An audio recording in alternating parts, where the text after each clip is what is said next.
Thanks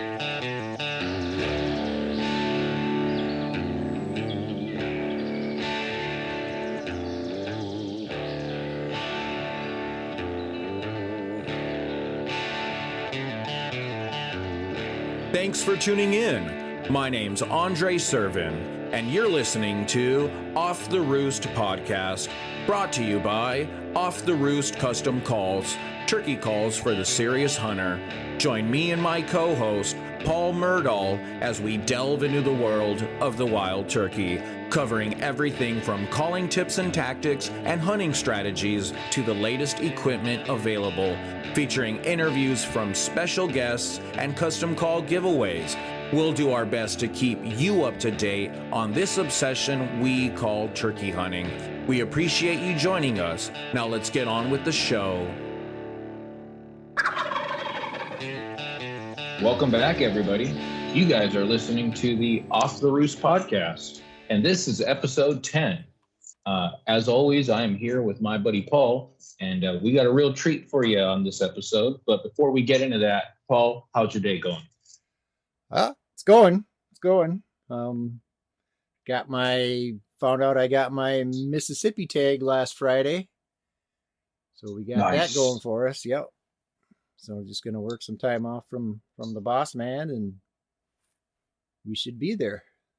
Nice. I know you were a little concerned maybe if you weren't going to get it, but yeah, looks like you got it. They were actually supposed to come out on Thursday.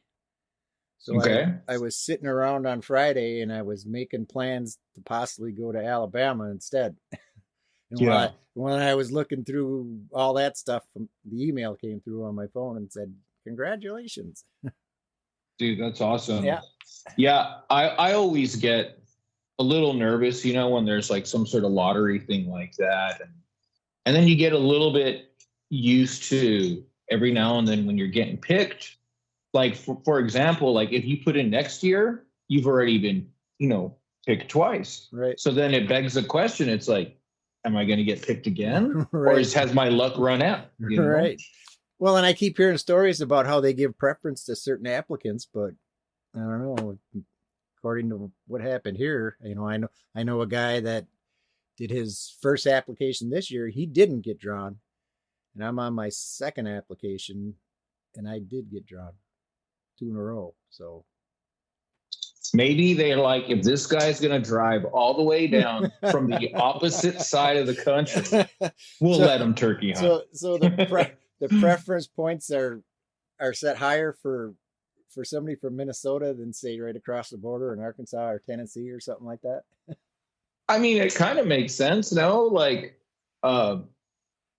somebody right next door, man, you're almost local. Like that's how I feel about Wisconsin. When we go and hunt there, it's like right next door. Chances are somebody coming from Minnesota is going to stay for just longer than just the weekend.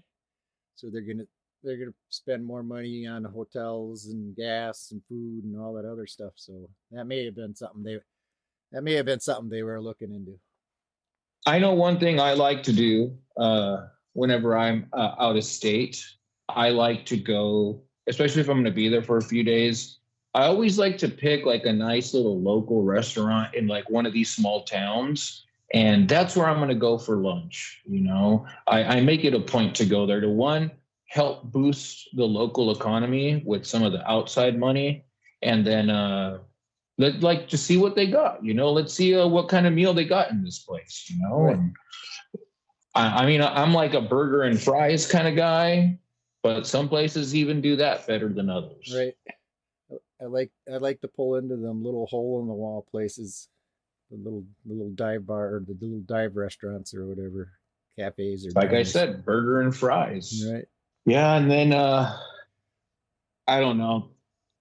This was the first. This past year, past turkey season was the first time I didn't stay in a hotel because I got a memory foam mattress now in the back of my truck. Because normally I was having issues with like air mattresses going flat or little mattress pads going flat or this or that or whatever. And I got sick and tired of it. And I went to Walmart and I bought a memory foam mattress. I cut that sucker up to the length of my truck bed. And shoot, man, I mean, when it came to sleeping, there was no complaints, man. I got that thing set up. I even, brought a pillow from home, and I bought sheets specifically for the truck bed. So you're gonna have to get a little trailer and hook a biffy on it now, so you can stay wherever you want and not stay at the state park or wherever. See, I kind of enjoy that because, like we spoke about in episode 2, that's how I met those guys. Right. I kind of like doing that, running into guys at the bathroom. That's always where I run into. It's never. I'm never walking around. It's you're in the bathroom at 3:30 in the morning and you see some dude with like rubber boots on, and the guy's going turkey hunting. So. You stall peeking on him, checking his boots out from under the stall? No, quite the opposite. Because I'm in there all by myself, and then I hear the door open, and I'm like, it's 3:30 in the morning. Who could it be? So I'm like kind of looking down a little bit, and I mean, you're sticking your hand under the stall, saying little help. Oh man, you got hung out to dry. That reminds me of a Seinfeld episode. I'm sure. Have you seen it? Possibly. About the square. I think it was Elaine from Seinfeld. She was using the bathroom and she ran out of toilet paper. And the person next to her, she was like, "Oh, like, can I get some toilet paper?" And she's like, "No." She goes, "Not even a little bit?" And she goes, "No." And she's like, "Well, what about a square?" And she's like, "No." She goes, "You won't even give me a square?" Yeah. I'm not sure if you're a Seinfeld guy. I'm going to assume you are because you don't strike me as a Frasier guy. I watched them both. Okay. Both. Yeah, maybe watched Frasier a little more than Seinfeld, but probably about the same. But it's Seinfeld. Oh, wow. Seinfeld for me was a long time ago. It was back in the 80s probably when I was watching it. Well, it's on Netflix now. Yeah. So that's my, if I don't know what to watch, I'll just put that on. Right. So. Right. The one, what would it be, that surprises everybody when I tell them I watched the Big Bang Theory? Okay. No, that's not that surprising. Well, I mean, you don't strike me as a Big Bang Theory guy, but it's not that weird, I guess.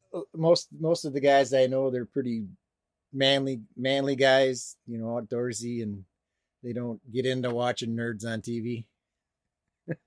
No, yeah, there's I mean, I'm not gonna lie, I've never watched the show. You've never watched it?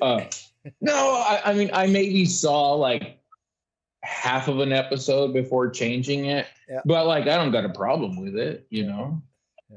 Cool, man. Well, let's maybe head back into the turkey department. Yeah, there we go.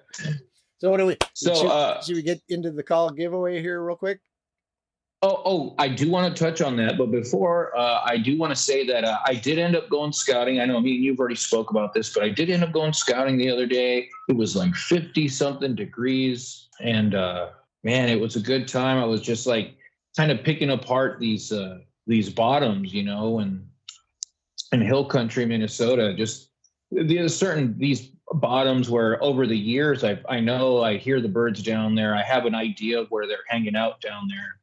But with prior years in season, I didn't want to go in there and screw everything up. So I always played it pretty conservatively for the most part.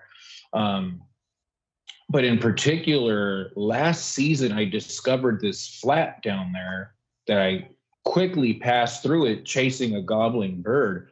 But when I found it, I was like, oh man, this is like flat, open, and it's hidden.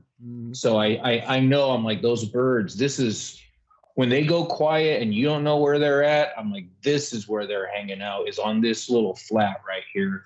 So I made sure to go down there right now in the off season and just pick that area apart. So come season, I I will know a little bit of the layout down there. I don't want to say fully, because I don't know. Certain things happen too. What I also like to do in those situations is I pick out certain trees that are good for sitting at. And am I going to sit at them? No, maybe not, probably not. But in the chance that you do hear one down there and it's hanging out in a certain area, mentally, you already know, hey, there's this double tree down there with some decent cover, and you go straight to that tree. Right. And then I would imagine, getting down there and getting familiar with the area, you'll, instead of just stumbling down there and looking around and saying, all right, so this is what it looks like, you'll already have in mind, where you're going to be heading, and you'll go down and you'll be able to get in there, you'll have your access planned, and it'll keep you hidden as you're getting in there instead of, oh, here I am, stomp, exactly. Stomp. 100%. And I even did that while I was going down there, was access. How am I going to access this? What's the easiest way to access this? Unfortunately, it's kind of weird. This, and I'm sure maybe you've noticed this too sometimes, the top's actually kind of thick. And then from the top to the crest is like really thick, man. And with briars and all that stuff. But then as soon as you clear that and you go past the military crest, it just turns into open hardwoods. Right. I think that's probably due to the difficulty of logging the side of the hill like that. So they probably cut the top and the bottom and leave that stuff on the side. It'll get mature. Well, like I was saying, because it's kind of hard to access, I think that's why this little bottom area is nice, secluded, open hardwoods. They'll cut the top, they'll cut as much as they can. And then, I don't know. I mean, I think you told me they kind of leave the bottoms alone, right? For the most part in Minnesota. As far as for logging? Yeah. It's all access. It's just, I think they'll cut the bottoms and they'll cut the tops, but it's just getting the logs and stuff up and down the side of the hill. I think it's a little more difficult in their equipment and stuff. So I don't think they bother with it so much, especially in the management area. They probably figure, all right, this is our mature growth forest, and then they'll manage everything around it according to what, they've got. What their plan is, all right, we want so many acres of mature forest and so many acres in transition and stuff like that. So I'm sure it's all figured into it. Cool, man. Well, why don't you go ahead and get into the box calls again and give a little bit of detail about entering, because I had somebody email us who saw a video on YouTube, which was your description video on the call, and he was interested in how to enter. So I think it would be nice if maybe we cover, how that's done every episode, so they could just kind of tune in and know what they got to do to enter the contest. Well, this will actually be the last episode that we'll mention it, because the drawing will be, or the deadline for applications will be this Friday. You're right. So, okay. This Friday at 11:59 p.m. So after the final has been done, we're not going to say who the winner is until the 6th. That would be Wednesday, correct? The following week. So that we're going to stop the application. No more entries after 11:59 p.m. this coming Friday. Okay. And then we'll go through, we'll take everything, and then the following episode, the next week, then we'll do the Google number generator, and then we'll find out who the winner is, and we'll announce the winner on that one. Okay. Well, so there you go, folks. That's how it's going to be done. But Paul, why don't you go ahead and give some details? Yep. So, if you've been watching, we got the walnut and catalpa box call that I'm offering. And I will be getting up here in it. By the time this comes out, they probably already will post it, but I actually got the calls out this weekend in the woods and got away from the microphone, so you can get a better idea of what they actually sound like in the woods with some ambient noise around, instead of in my little dungeon here, standing right next to the microphone, ripping on them. Yeah, that's good. So, and we're gonna play a couple of the clips here. And we might as well get to that right now. And so the first one we're gonna play the walnut.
All right, so now that was the walnut call, and then this next one will be the catalpa call here coming up.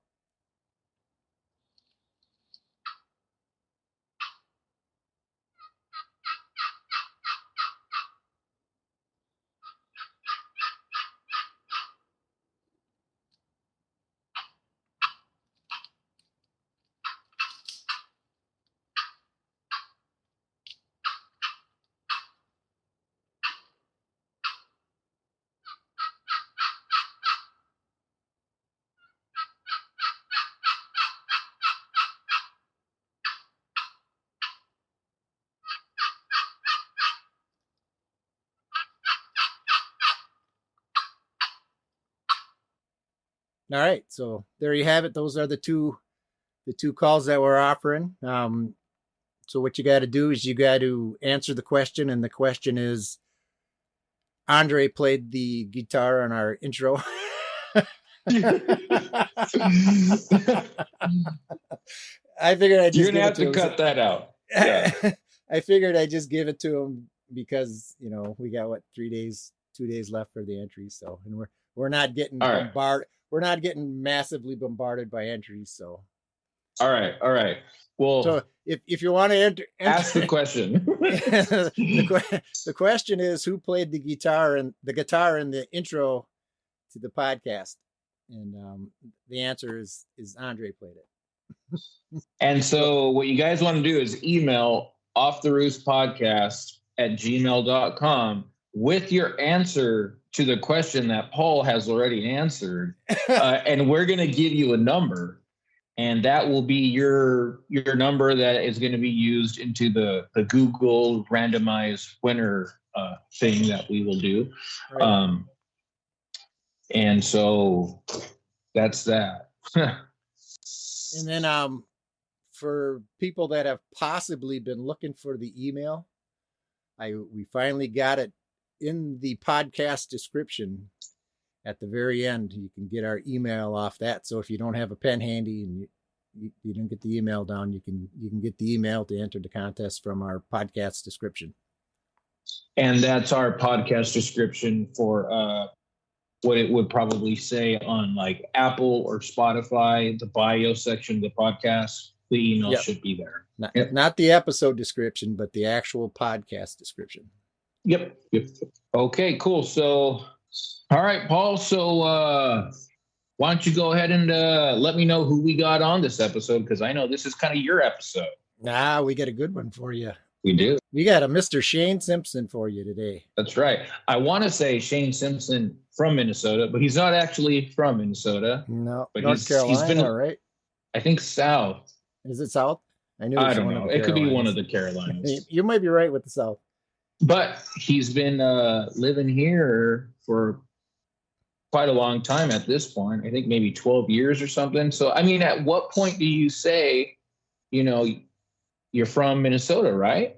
Well, I think he's been here long enough where you really can't tell he's got a Southern dialect. So I've actually heard him say in some episodes that he feels he's losing that.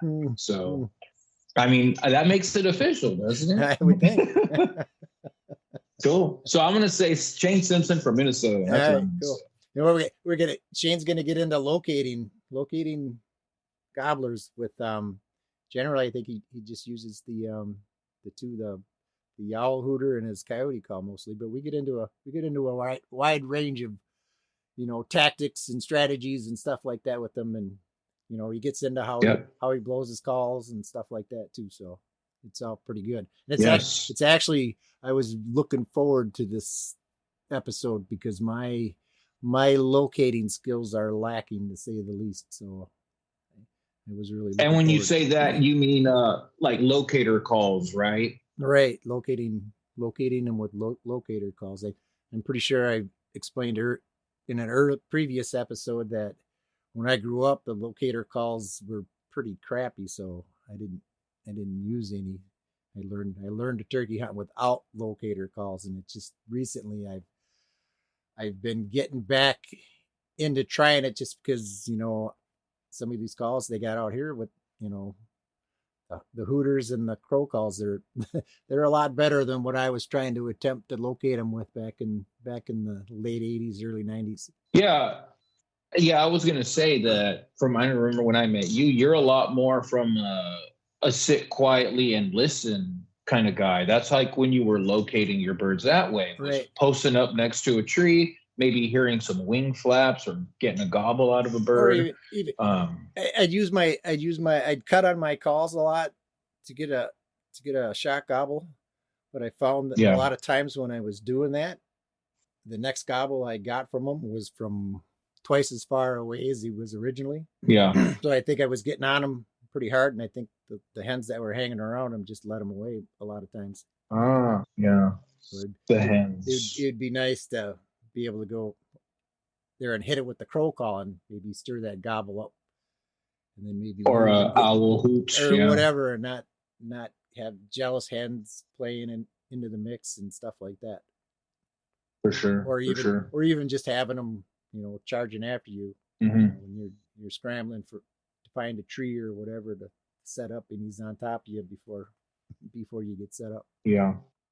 And so this episode, I call it Paul's episode because he was the one doing a lot of the discussion. Part of that being that we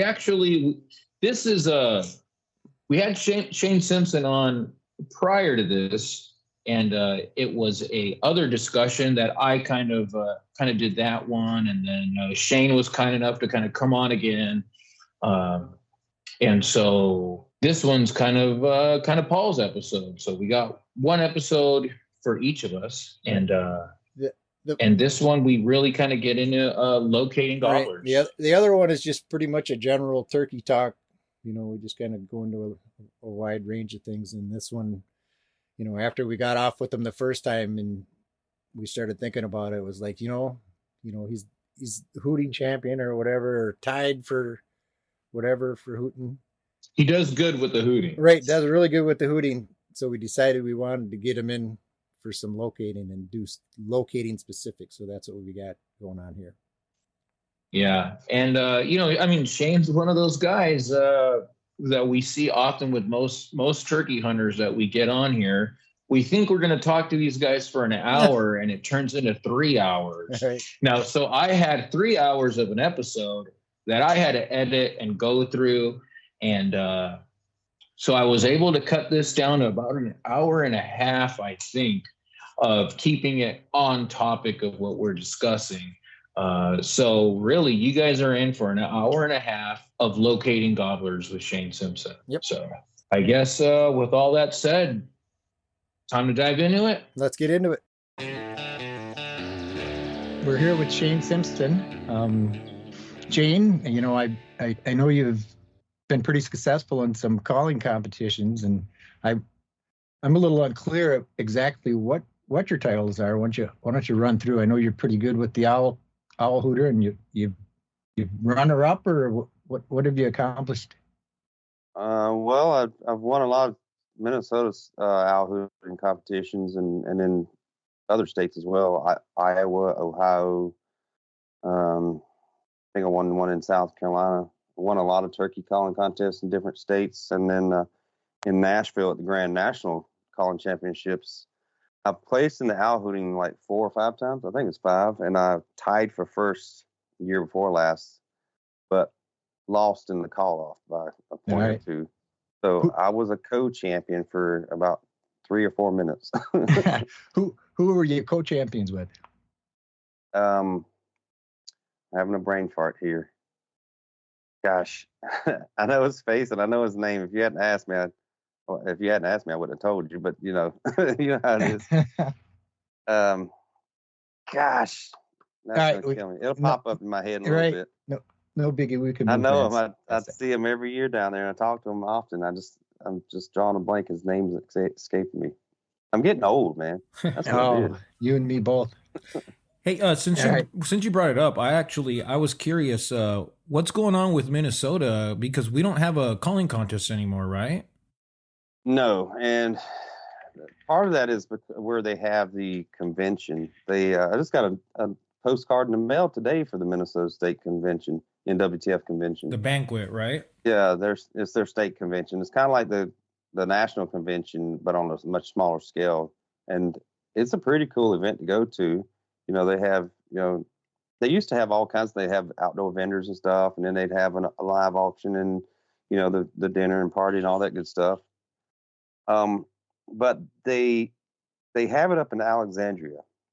They used to hop around the state, be in Rochester one year, or Mankato, and then St. Cloud.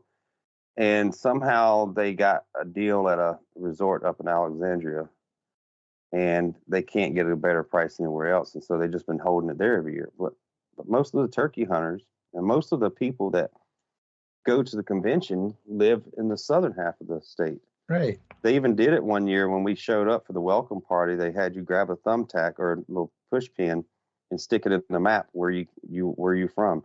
And it was so many pins in the bottom. And I'm like, why are you guys having it way up here? It's a 2-hour drive. It's in the beginning of January. It's cold and snowy, treacherous driving. At least put it closer to where everyone lives, near the Twin Cities. And it's like, oh, it's so expensive down there to rent it out. Anyway, because of that, attendance for the calling contest, they used to have the state calling championships at the convention. Turnout dropped steadily to where the last time I competed, the last time they had one, I competed at, and there was 3 of us there. And I won the state championship, I think for like 2nd or 3rd year in a row. And so technically I still have the title in Minnesota because I haven't had one since. The reigning champ. Yeah. So from 2015 was the last time they had it. So since we kind of brought up the calling, let's talk about a little bit about locating birds. Hey, I thought this was my stick. It is your stick. All right. I thought I was in control of this one. Let it rip. All right. All right. So back into the trying to locate turkeys, Shane. So from your videos, it seems like when you're locating turkeys, you seem to be trying to be pretty mobile. You're going to locate multiple. Why don't you explain a little bit what you're looking for? As far as where you're going to call from, stuff like that. Well, I guess it depends on the size of the property, but typically I try to find the larger properties and depend on the access. If there's a grid of roads where I can hit it from multiple locations, or if I'm walking, I kind of plan. I look at the map and I'll measure spots. I'll pick a spot like this. It looks like a good spot where my calls or my locator calls can reach as far as possible. And then I'll measure a distance. Like if I'm driving, 800 yards to 1,000 yards. Because I know my owl hooting, the last spot in coyote howling will reach almost that range, but it may not be close enough and loud enough to trigger a gobble. So I still want to kind of overlap some. If there's not a suitable location, I get there and there's a big hill in front of me that I'm just wasting my time, then I'll readjust where that spot is. But I try to pick spots that I can cover in that last 30 minutes of light, cover as much area as possible. And if I'm on foot, I'm trying to, there's not a whole lot you can do, but if you hustle, you can cover 2 to 3 spots in that last 30 minutes. Right. So I try to find a good ridge or something in more hilly country to reach out there to distant ridges, and then flat ground, I just try to pick a spot that looks ideal, and then if I'm not successful in my first spot, I start speed walking. I'm not running, but I'm walking as fast as I can to the next spot to hit the locate call. I would imagine, being as you're on foot, you're probably going to try to target areas that you're pretty familiar with, and you have a pretty good idea where you think they'll be roosting. Yeah, if it's a place I've been to before, but if it's a new area, I'm trying to think some of the areas I've been to in the past that for the first time. I think what typically I do is, like, if it's my first day there, I will kind of restrict myself to the roads. There's no sense in diving in on your first day. If you got multiple days there, you may be missing opportunities at birds that are actually closer to the roads, and you're putting in extra work. Work smarter, not harder.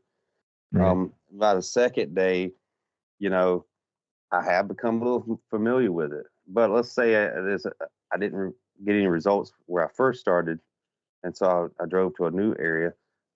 I can think of one year before last, a new area. I just basically picked a spot on the map, and it was about a mile back in there. And I went to that spot just because it looked turkeyish to me on the map. And I actually took a little trip in there earlier in the day and just walked back in there. This was before opening day. And I found turkey sign, turkey scratching and droppings. I was saying, okay, there's turkeys in here. So, I went back at dark or in the evening to try and locate them. And I picked a spot where my sounds would carry as far as possible, and I could hopefully try to pinpoint one. Just so happens nothing gobbled that evening. I'm sure they were in there, but nothing gobbled. And it may have been because an approaching front was coming. That next morning, I was excited to see what they would do at first light. And as luck would have it, it started raining about 15 minutes before before the time they'd start gobbling. And it was so noisy, the rain on the leaves and stuff. And I think it just had the birds shut down. I didn't hear a peep. Right. And I drove around, all morning trying to locate one. And it was hard to hear. You get out and it's pouring down rain. You blow the owl hooter and you can't even hear 50 yards because all the noise of the rain and leaves. And it was, on that particular hunt, it was later in the morning when the rain finally broke, and I just dove into an area where as I drove around that morning, I kept seeing hens cross the road occasionally, and I would drop a pin every time I see a hen drop across the road. And I looked at the concentration of pins in one spot where I saw like 3 or 4 instances of hens within a half-mile stretch of road over the course of the morning, because I went by the same area a couple times. I said, you know what? I'm going to dive in here. I've seen like 3 or 4 hens cross the road here. There's got to be a gobbler in here. And I went back there, and first calls, I struck a gobbler. And then 30 minutes later, he was dead. Right. I'm curious, when you're doing this, how long do you give an area before you're like, okay, moving on? I'll probably do about 3 sequences of, whatever I'm using to locate. And if I don't hear anything, and if it's like particularly like kind of a new area that I'm not sure if there's birds there, I maybe don't want to invest a whole lot of time there. Cause like you were saying, you're running out of time. You got 30 minutes to do it. I'll probably give it somebody told me that if there's a bird there, they should hit it somewhere around like that second time that you do the locator. I give it maybe about like 3 times or so. Sometimes maybe I'll push it a little bit more if I'm like hopeful for the spot. And if I don't hear anything, I guess that I move on. But how many times do you kind of give it a try before you're like, all right, moving on? Maybe there's nothing here. Right. And then, between efforts, how much time are you letting lapse? Are you going one after another? Are you waiting 5 minutes, or what's that look like too? So I've actually thought about this, how much time I'm because I was watching Aaron Warbriton on the Hunting Post when he does his in the videos, how he comes there, arrives, he'll sit there and let things calm down for a little bit. I'm usually in a bigger hurry than that. And I've always wondered, recently I've wondered, if that's hurting me, but how often I hoot and coyote howl and how long do I stay there depends on the situation, obviously. Like the place I went to, I hiked about a mile back in there. I was committed to that spot, and I sat there the entire 30 minutes, and I tried different calls. And I would give it 5 minutes or so in between locator calls to let there be silence, because you basically want to shock it out. You know, it's not really shocking them, but you know, it's that quiet, and then all of a sudden there's a noise. Or like I described to people that some people like to use crow calls, and I like to use owl hooters during the day. It's because they've heard that monotony and of crows throughout the day, and it becomes like white noise to them. And then you hit an owl. Now that's something new. So if I'm committed to a spot, you know, basically just I go through my sequence, and you know, my first thing I might do with an owl hooter is just a single note, woo, just to see what triggers to it, because there may be a bird that triggers easily to any sound. If nothing hits that, then I'll go to my 8 note, and then I may add some caterwauling or laughing of the barred owl. If that doesn't work, I'll go to my coyote howling, and I'm letting it, you know, because I'm committed to spot for 30 to 35 minutes, I'm letting there be some silence in there for 3 or 4 or 5 minutes. If I'm speed locating, which I often do, you watch my videos, you'll see, well, in some older videos, I don't show so much of that anymore. I feel like this is irrelevant. The viewers get tired of seeing me just blow locator calls. But if, say, for instance, I was in a piece of public that had a grid of roads where I could cover a lot of area, I picked out 13 different spots. An official sunset. I had my clock ready. I was watching my phone. As soon as it clicked over to official sunset, I stepped out of my car. I got out, listened for just a moment, and then I hit the 8 note. If nothing gobbled, I was quickly 8 note with a caterwauler. If nothing gobbled that, within like 3 or 4 seconds, I coyote howl. And I may do coyote howling twice. Just let that ear-piercing howl. If nothing gobbled that, I jumped in the truck. I didn't even take the keys out of the ignition. I just kind of, you know, shut the truck off, but left I pulled the keys out halfway out of the slot, so it does go ding, ding, you know? Yeah. And I hop in the truck and I haul 800 yards to 1,000 yards to the next spot. I'm looking at my GPS Onyx, and I'm looking at the next pin I got dropped. I pull up, and like I was talking earlier, how Aaron Warburton and them pull up, and they'll let things settle down.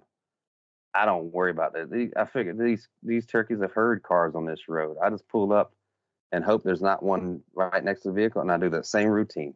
If nothing hits on it, I'm only there for 30 seconds, 45 seconds.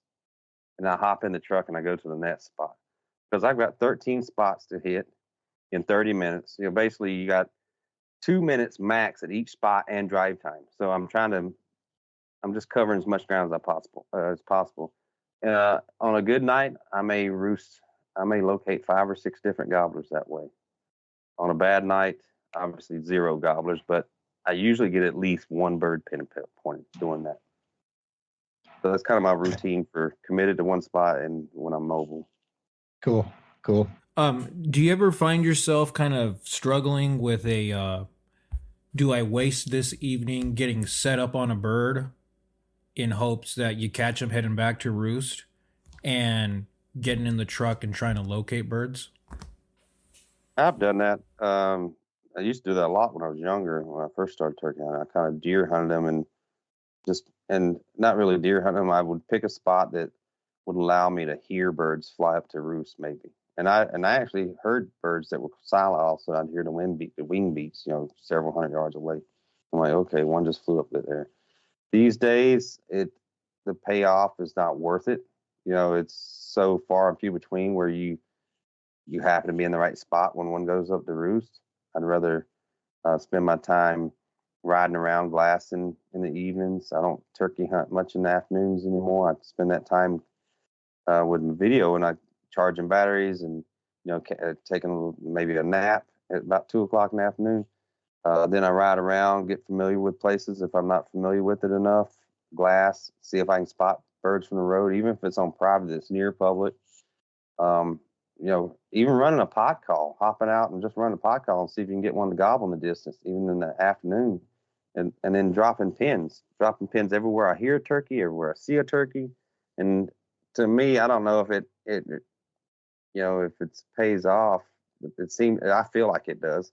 I can start seeing, just like I mentioned earlier about the hens, I can start seeing concentrations where I'm seeing more turkeys on or more pins on my map. I'm like, maybe I should focus my area of my hunting in this area here, you know, this 1 square mile area here.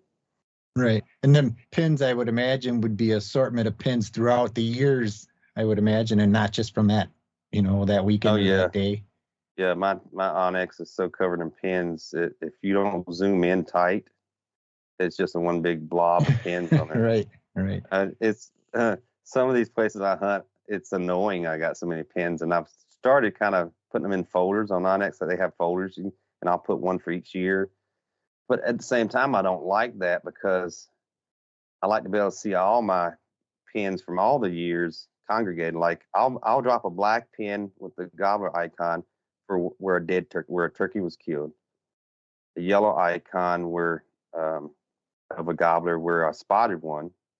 The hens are white, the gobblers are yellow, the live ones are. Any of the dead ones when we killed are black. And then a yellow one in a roost is where I located the gobbler. And so I'll see those concentration of yellow pin. Yellow pin sticks out. I know it's a male turkey. I can see that concentration of yellow pins and black pins. And I'm like, yeah, at a glance, that's like, yeah, this is one of my good spots. I should go try it out. Right. Now, getting into the type of calls, I mean, you kind of alluded to it here a little earlier, and just from watching your videos, it seems like you're mainly an owl hoot and a coyote howl. Are you using any other, other than the turkey call? I get desperate. I'll use a pot call to try and locate one on the roost. Usually the coyote howl's enough, but there have been instances where a pot call finally pulled a gobble out of one of them. What's the strangest sound you've ever heard a turkey gobble to? The strangest sound? Yep. I don't know. You name it, they gobble to it. The trains, car doors. I got video of me in New York hunting where I just shut the hatch on my truck and one gobbled, and then I opened it back up and turned on my phone, started recording myself, and I was like, wonder if there's any turkeys around here, and I shut it again, and I was like, yeah, I guess that answers that question. Right. It depends on what kind of mood they're in. Yeah. I think what was it? Last year I heard one shot gobble to a plane as it was going overhead. It must have just set its flaps because it came through that high pitch. Oh yeah, that down to the low growl, and when it got into that low growl, he popped off. And when I first moved to Minnesota, I heard that for the first time. I was deer hunting in November, and I was south of the cities, and it must have been I must have been far enough south where the planes start their descent, because you hear that what you described. Right. And I'm like, and then my first thought was, this plane's getting ready to crash. I thought he just lost his engines. And then the second one did it. And I'm like, oh. And then the third one, I was like, maybe they're just kind of backing off the thrust to get ready for landing. Right. And maybe my thought is they're backing off the throttle and lowering their flaps. Yeah. I don't know what they're doing, but it's a loud transition from, it's not like they just like let off the gas like we do in a vehicle and it just stays the same sound. It's like they putting reverse thrusters on. It's an abrupt change, but yeah, I guess I could see them gobbling to that. I know it was loud enough to shock me at a plane that's 30,000 feet above me or 20,000 feet above me. Right. So now you got the owl and the coyote call here. So you've got your owl hooter there. Can you take us a little bit through it? How what types of sounds are you going to make on that? Are you got the hoots and you hear the laugh? I've heard about a barred owl scream or something like that. Is that something you use? Yeah, I've played around with that a little bit. I think my coyote howl kind of covers that loud pitch sound, so I'm not so die hard about using it. The scream, if you don't have a coyote howl, if you can figure out how to scream, that high pitched sound will trigger them. For me as a competitive caller, scream was something we use an owl hooting competition to just adding some extra flair or something that another caller might not be doing, and hope to get an extra point. I don't know. Like I said, the coyote howl for me is enough. I don't think I need to use a scream out there. I don't usually use a scream when I'm owl hooting, but it's typically done by an owl. And when I normally hear it is in the fall and winter. For some reason, they don't do it much in the spring, and I don't know why. If it's territorial or what it is behind it, but that's when I typically hear it. But no one's heard of scream. I think there's a link to some sound files on my website and they are eerie sounding. Some of these. Yeah. You should take this moment in the podcast to let them hear a couple. Can you do that when you edit it? Yeah. Yeah.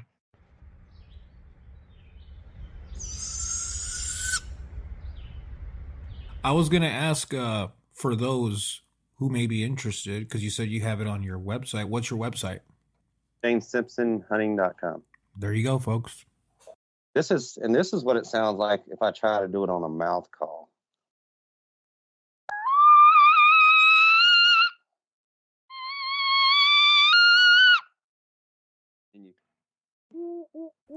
Yeah, that's I'm doing pretty that with good. my mouth, but the owls, typically what you hear after a scream, they go.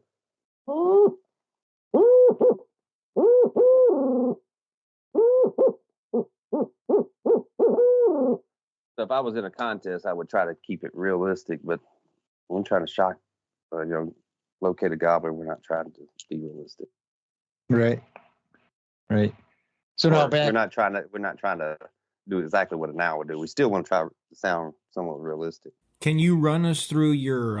I know you explained your owl sequence, but would you mind doing it with the call? Yeah. So if I just pulled up at a spot, again, it's situation dependent. If I'm in the woods or whatever, and I think there might be an owl fairly close, or especially like in the morning, say I haven't located one, or I located one and I'm trying to get a better bead on exactly where it is. We're just getting into gray light, and I'm like, okay, I think that turkey was located somewhere near here. I may be too close, or I may not be close enough. Let me hit him with something just real soft, and I'll go just something like that. And it sounds probably loud on here, but it's as quiet as I can make it. I'll muffle it down. It's just a little short good. thing, just to try and so I don't scare the mess out of them. And he's in the tree. They're used to hearing barred owls at night, but you don't want to go crazy. And I've had them do that, and then they gobble like 40 yards away, and I'm like, oh, he's right here. If nothing gobbles to that, or if so you saw in some of my videos where I'm owl hooting to a distant ridge, in that situation, I would just start off with the 8 note, because I know it's going to take a little bit to get there, and I need some volume.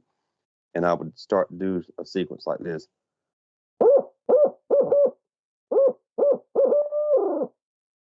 Now I'm listening. And what I tell my buddies that are usually hunting with me when we're listening is, as you wait for that gobble, slowly turn your head or just kind of pivot your head back and forth. And when you hear that first little syllable of a gobble, rotate your head, because you want to, what a lot of people make the mistake of, and I've seen this in action many a time when hunting with a friend. Bird gobbles and they point in the wrong direction. And I'm like, no, it was that way. He's like, you sure? Make owl hoot again. Get him to gobble again. I was like, I'm positive it's that way. And that's because I'm rotating my head right at the gobble. As soon as I hear the first syllable, I rotate it to get that, move your ears around and really pinpoint it. And I'll do it again, and my buddy will say, yep, you're right. He was in that direction. And it's key. It's very important, because sometimes you only get one gobble out of a turkey. And then you're sitting there scrambling, trying to get him to gobble again, and he won't. And now you have zero confidence or low confidence if you're not positive which direction the gobble came from. Right. Or you're just like, I don't know if he's on that ridge or that ridge. I know there's a gobbler around here somewhere. So then you're in the next morning, you're just standing in the same spot waiting for him to gobble so you can go after him instead of being under his tree in the morning. Right. So let's suppose nothing gobbles to that. The next thing I'm going to do is an 8 note and roll right into a cattle waller or the laugh.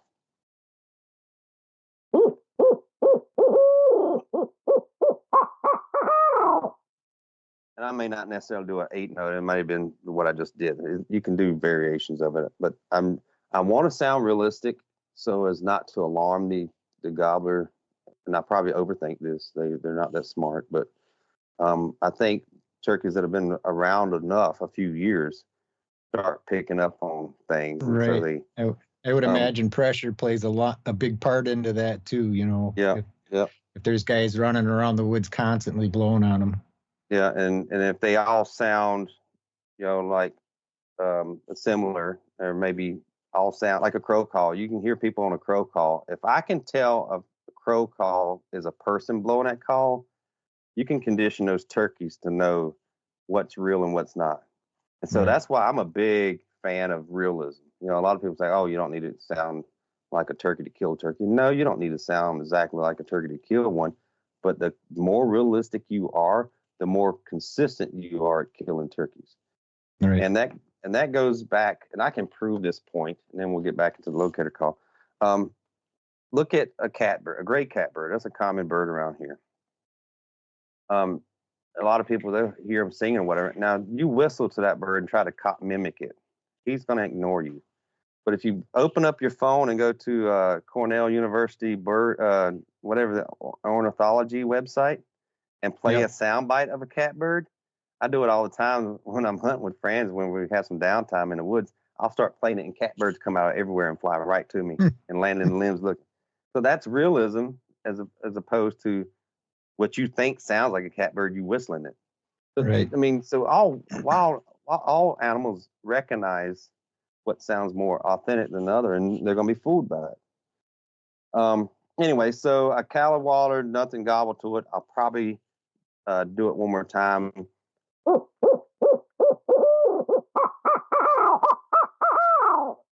Now I've added like a little double caterwauler, and I've really gotten loud on that second one. Nothing gobbles to that. Then it's time to bring out the old coyote howl. And it's basically just the same call I call turkeys with. People market mouth calls for coyotes and market for turkeys. They're all the same. It's just once you learn how to operate it, you can do about anything on one individual call. Easier said than done, huh? When you compete in the competitions, you learn how to do these things. Right. So you say it takes that's many years. You saying that's the standard call that you use? Yeah, this for is turkey calling? the same one I'm using. When you see me coyote howling side the road, that call's the same one I'm calling a turkey in the next morning. So what cut is that you're using then? This is a reverse combo cut. But Reverse combo cut? So have you watched my mouth call mechanics video? I haven't personally. We're going to get into that a little bit later, though. Yeah, Okay. it's a great video, man. So yes, a lot of people, they do that. They go on my website and they want to know what call I'm using. They buy the exact same one, and I'm like, you probably don't need to do that. You need to buy one that matches the cut for your airflow, whatever. And we'll talk about that later. But it's important not to necessarily buy the exact model. You maybe buy the same design, a 3-reed or whatever, but cut differently. Right. But anyway, so now I'm getting ready to coyote howl these turkeys, and it's basically just a really relaxed yelp, so it's real raspy, is my bark. And then if people have done a kiki run on turkey, the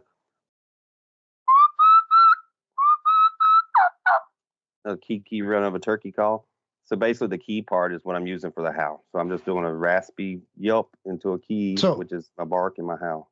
So you'd be doing a kiki run in reverse then, and you'd be starting with the yelp and then going into the key, but then you'll be prolonging that key out into the howl.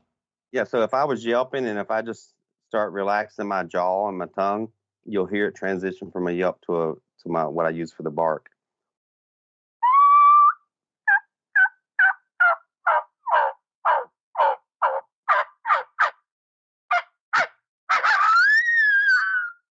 So you can see how that yelp as I get relaxed. And then the key is just I'm putting pressure on it and just like you take a blade of grass and blow on it and gives you that high pitch.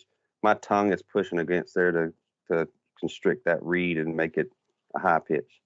Right. So, and that's like an ambulance siren in the distance. Those high pitched sounds that right there just pierced my ears just now. Right. Doing it in this small room. Yeah. And I have to do that sometimes when I coyote howl out there trying to locate birds. My ear goes deaf for just a moment, right at the end of that howl. Sure. So getting back to the owl hoot, when you kind of went through the mechanics on how you're blowing that coyote. So what are you doing with that owl hoot when you're going hoo hoo hoo, and I would imagine you're drawing the air deep from using your diaphragm, pushing it up through, and then it seems to me like you're changing the pitch, of the hoot by opening your hands to get into the yelp and whatnot. And then are you rolling your tongue to get that at the end, or are you gurgling like some people do when they're purring? So I flutter my tongue. I know my buddy James Harrelson, who designed this owl hooter years ago, he gargles with a stroke because he can slow it down more than fluttering his tongue. And he gets a slightly more realistic, and I can't even do it. But basically, with the owl hooter, I've got my hand forming a sound chamber at the end. I've got it cupped around. And then it looks like you got your hands almost totally enclosed over the call. Then they're not tight. I mean, there's an area the size of a small tangerine or something I could hold inside my hand. Right, but it's like a sound chamber though. You're not leaving any gaps for the. Okay, so you do have a little gap there. Yeah, at the bottom for the sound to come out. If you close it up completely, you won't even get no sound. It'll be like that. Yeah. If you open it up, you can hear the differences as I close it and open it. Right. And that's how you get the laugh too. If you just open your hand, you don't want to take your hands off completely. You just want to open your cup, that sound chamber, open it up much wider. So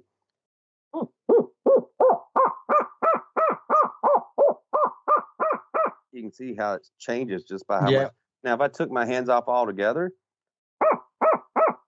you can still kind of hear the laugh, but it doesn't sound as realistic, and it's not nearly as loud. It's amazing, but just by cupping your hands seems to increase the volume of it. Right. I have a little tutorial on how to run that on my YouTube channel as well, how to hold the owl hooter and how to blow it. But yeah, for the people ask me a lot of times, how I run a mouth call or how I'm doing an owl hooter. Am I coming from a diaphragm? I really don't know. I know that I guess it feels like it's coming out of my diaphragm because I can feel my belly muscles, abs tighten up. Right. Like I don't know, maybe like you're trying to force one out. Are you just blowing, or are you kind of wording something where you go hoot hoot hoot, or I'm just a short burst of air. And if you watch me run the owl hooter in the videos, you'll see my cheeks puff out in some, so I'm relaxing my cheeks, and all that controls the sound. So I guess I really don't. You know what? I wish I'd paid more attention to how I learned. I guess just doing it over and over the years, I don't even think about what I'm doing, but I've seen the videos of me doing it, and I say, oh, my cheeks relax at that point. So if you watch me go through it right now, this video quality is not that good, but you can see my cheeks are tight right now because you can't get a sudden burst of air if you're loose or your cheeks are loose. Yeah. You need to have that tightness, but you'll see my cheeks kind of bellow out when I do the roll because I want it to be softer.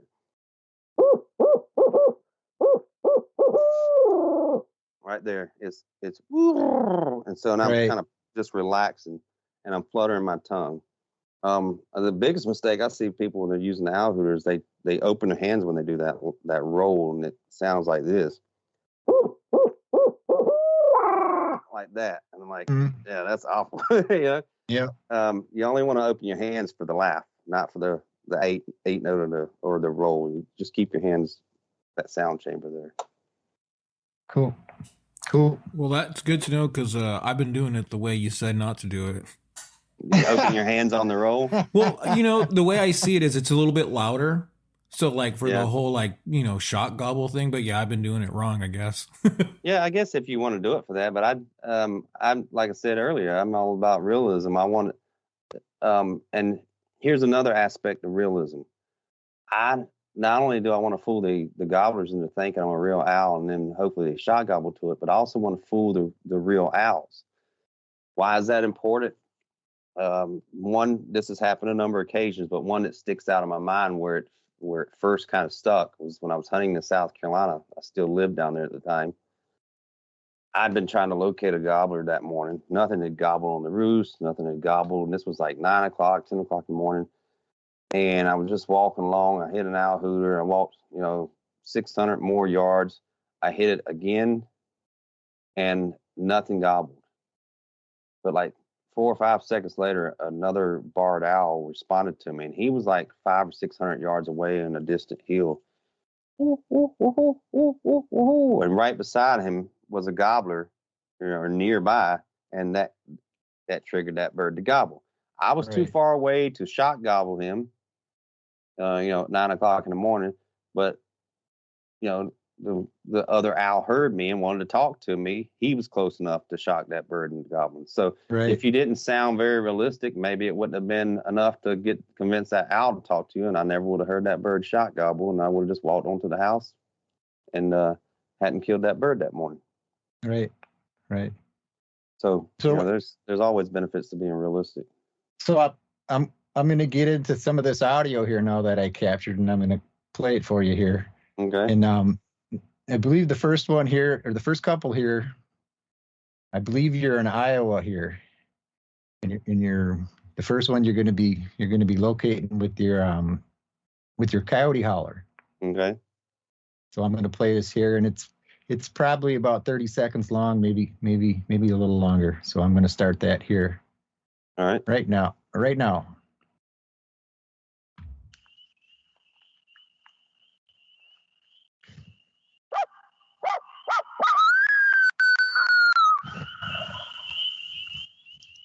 I want to gobble right up here.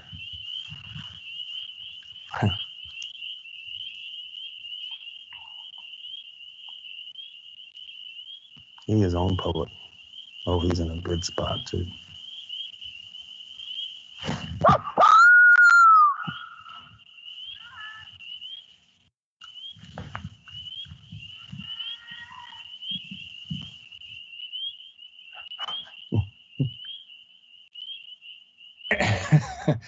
All right, I knew exactly where that was at as soon as he gobbled. Yeah, I kind of figured you'd catch on to it. So yeah, I think I remember the locating more than I do the hunt sometimes.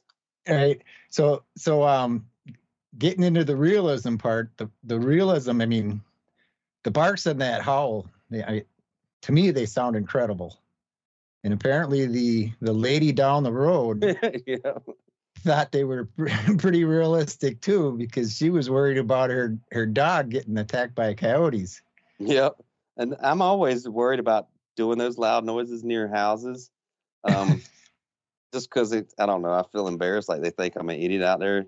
But she started hollering for a dog right after, and I kind of laughed, and I thought she was hollering for a kid or something. And I pulled up beside her, and I can't remember what I asked her. And she's like, "Nah, my dog." Or Right. You asked her if you were looking for a lost kid or something. Oh, I yeah. think you asked her. Yeah, that's what I thought she was calling one of her kids. I didn't know how old the lady was. I just could hear her holler, and then it was dark when I pulled up to her, and I could never see her face. But I was like, "Yeah, that was me, Coyote." Oh, that was you? Yeah. It's funny you mentioned the whole feeling dumb when you're doing that by somebody's house. Yeah, whenever I'm doing it, like early in the morning, when you're trying to find some birds, and I'm doing it, and I feel a little bad because I'm like, this is gonna wake them up if they're sleeping. I'm like, because you're like maybe near their house, and then I'm like, you know what? It sucks, but this is what you get for being butted up next to public, dude. There's a piece of public in Minnesota that I hunted last year, and it's one of those situations where the highway runs along the public, and then there's a 3-acre section cut out with a house and a yard. It's like, how did that end up right there, that 3-acre section? But I wanted to locate to the ridges right behind the house. And so I just pulled on the side of the road, and this is, same time as in that video right there. And I just start coyote howling. And I'm like, and I'm sitting there going, these people will think I'm a fool. I'm stopped on the side of the road. I see somebody looking out the door, the window, like, what are they doing? I've actually at one place, this fella gave us permission to go through his property to access the public because we stopped to try and locate birds, and he was just looking at us weird. And so I made a point when I hopped in my truck, I pulled up next to him, and I was like, and I explained to him, I said, "We're just trying to locate gobblers." "Oh, okay." He said, I didn't know what y'all were up to. And it's like, yeah, we heard one gobble up here and da da da da, and we got to go around this thing. He said, "Well, you can just cut through my place if you'd like and save you a little trip." I said, "Okay, great." So that helped in that regard. But yeah, I always feel like I have to explain myself, even though I don't. But I know I kind of put myself in their shoes. Like if I was sitting there and didn't know anything about turkey hunting, somebody pulled up, started screaming, and I may not know what the sound was they're trying to imitate, and then they drove away, I'm like, what the hell was that? Yeah. Right. You know? Right. So I'm like, I'd be curious to know what they're doing. So that's why a lot of times I yell to them, I'm just trying to locate gobblers. Yeah. Right. You know, the other thing too is sometimes it gets their dogs going. Like if they got dogs and they start, you know, and then it's like I said, particularly if it's kind of early in the morning, that's when I'm like, oh, that they're awake now, you know. Or you get an old lady, or I don't know if she's old, but you get a lady yelling for a dog. Yeah. Right. And in that situation, when she first started yelling, I didn't like it because it was ruining my video. I didn't want somebody yelling in the background. And I don't even recall if that gobbler ever gobbled again. I'd already located him. I knew exactly where it was at. We're gonna get back into this with the second audio here, because then I believe you probably let things calm down a little bit, and then you go after him with an owl hoot here. So I'm going to play that. Same location. Same location. Oh, this was a. Sorry, I think this was a different. I think it was same area, but another ridge down or something. Well, from the video, it seemed like you were from the same spot, because I believe you did this, and then you went up and talked to the lady afterwards. Okay.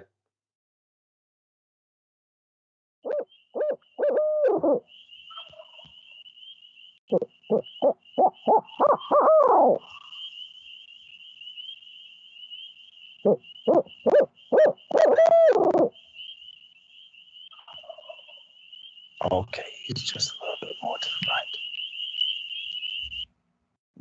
So in that one, it seems you went back to him with the hooter, and you were able to pinpoint him a little bit more.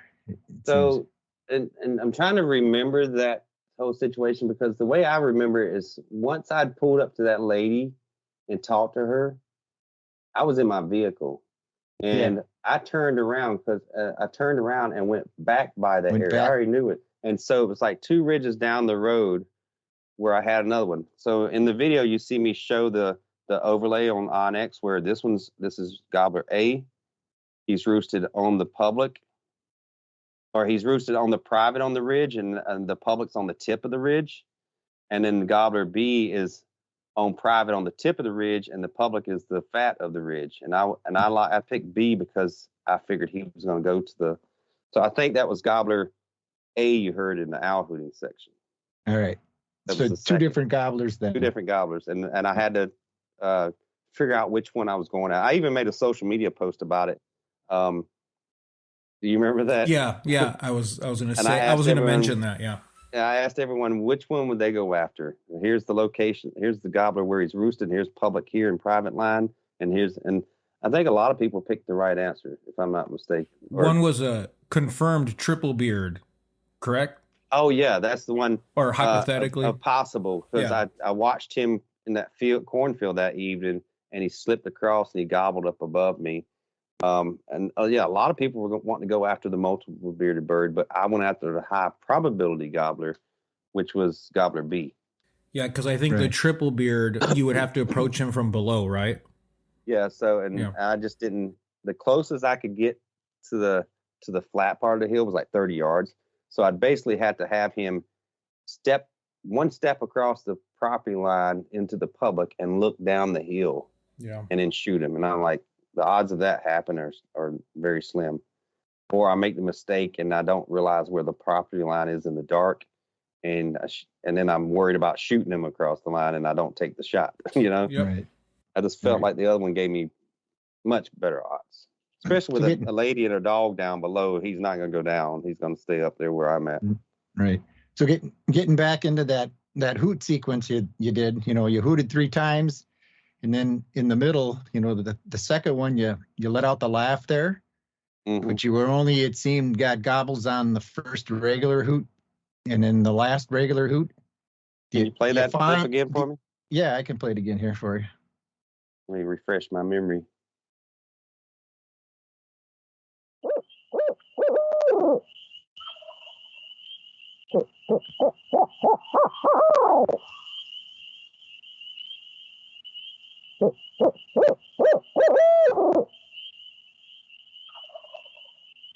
Okay, he's just. So what I was doing there was I did my note and got him. He gobbled immediately, and I don't think he was terribly far away, but I didn't have an exact bead on him, and I wanted him to gobble again, but I didn't want to do the same thing I did. I wanted to change it to get in order to get a gobble out of him right after he did a gobble. I needed it to be more excited, so I did the caterwauling, but I probably didn't give him enough time. That's why I didn't gobble to it. So then you hear me do basically the same series again, but a little more emphasis in it, a little more volume into it. And there was, a little bit of delay, and then he finally gobbled again to it. And you hear me say, "Oh, he's a little bit to the right." I was just trying. I had him beat a bead on him, but I wasn't exactly sure, and I was probably off by 20 or 30 yards. And so then I got a better bead. So that was my thinking going into that. Right. I guess the question I was going to get into: do you find you have, a better response when you throw the laugh out, or, Sure. if it's just the regular? Do you think the laugh gets you a better response than just the standard howl or the standard hoot? The way I look at the laugh is kind of equivalent to or not equivalent, but in the same category as the howl of my coyote bark and howl. It's a little higher pitch, I guess, a little louder. It's something I can get a bird to gobble with if they're a little reluctant to gobble just an owl. Sure. In that case, he didn't gobble to it, but I think it's because I just got him to gobble to the 8 note, or it's not really an 8 note. There's so many variations on that hooting. There's a typical woo, woo, woo, woo, woo, woo, and then sometimes it's the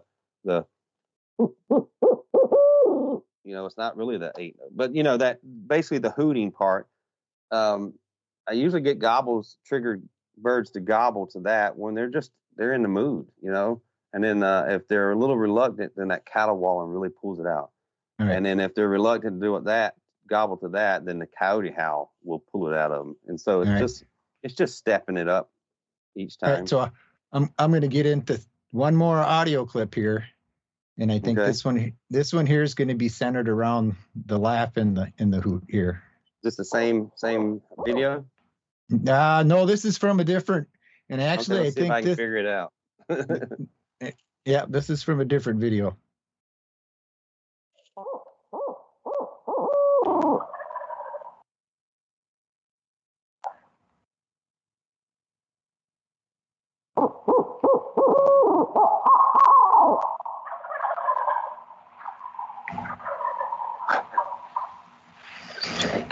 Oh.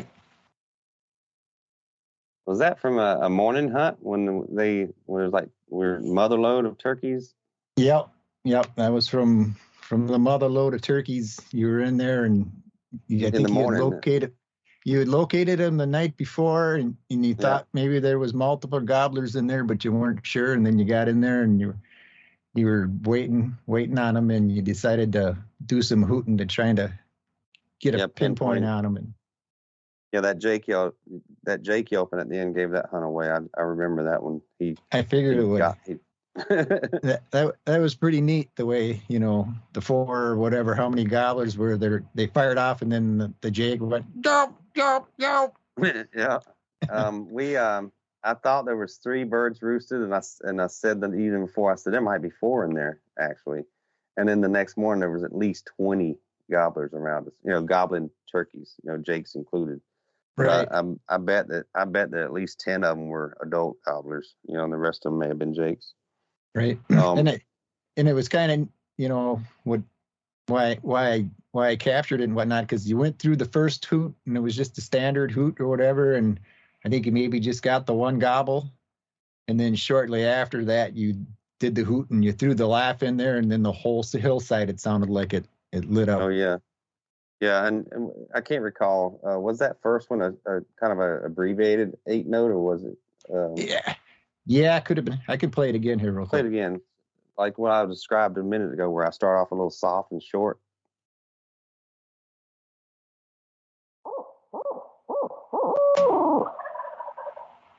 Yeah, so it wasn't the full 8 notes. Yeah. And it sure sounds louder in that video than I remember doing it in the woods. It probably just is louder than I think. But once I heard them gobble and I knew there was nothing right above us in the tree, then I callawallered, because I wasn't worried about spooking them, Sure. and triggered more to gobble. Cool. So I mean, as far as calls, I mean, have you looking on your website? I mean, crow calls are obviously popular because all the crow calls on your site are sold out.